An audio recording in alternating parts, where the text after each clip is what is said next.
Hello friends, இன்னைக்கு நம்ம என்ன செய்ய போறோம்னா அவுள் வச்சு வடை தான் செய்ய போறோம். பாருங்க, அவுள் எடுத்து நம்ம ஒரு 2-3 தடவை நல்லா வாஷ் பண்ணி ஒரு 1/4 மணி நேரம் ஊற வச்சு தண்ணி மட்டும் எடுத்துட்டீங்கன்னா இந்த மாதிரி நல்லா நம்மளுக்கு வந்துடும். இதை வந்து நம்ம கை வச்சு லைட்டா மட்டும் மசிச்சு விட்டுருங்க. பாருங்க, லைட்டா மசிச்சாச்சு.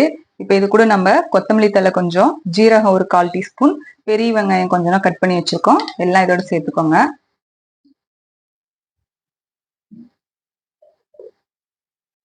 ஒரு 3 ஸ்பூன் மைதா, ஒரு 6 ஸ்பூன் வந்து கடல மாவு எடுத்திருக்கோம், அது இதோட சேர்த்துக்கோங்க. தேவையான அளவு உப்பு, காரத்துக்கு தகுந்த மாதிரி மிளகாய் தூள் சேர்த்துக்கோங்க.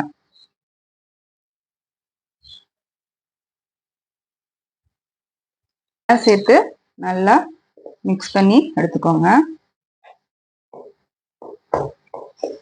பாருங்க, நல்லா இந்த அளவுக்கு மிக்ஸ் பண்ணிக்கோங்க. பண்ணதுக்கு அப்புறம் உருண்டை பிடிச்சி வடை சேஃப்க்கு தட்டி எடுத்து நம்ம எண்ணெயில போட்டு பொரிச்சு எடுத்துக்கலாம்.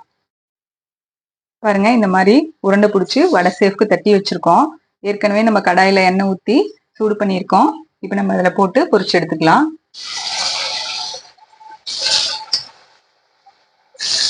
பாருங்க, நம்ம வடையை வந்து 2 பக்கமும் நல்லா வேக வச்சு எடுத்தாச்சு. இதை நம்ம எண்ணெயில இருந்து எடுத்துடலாம்.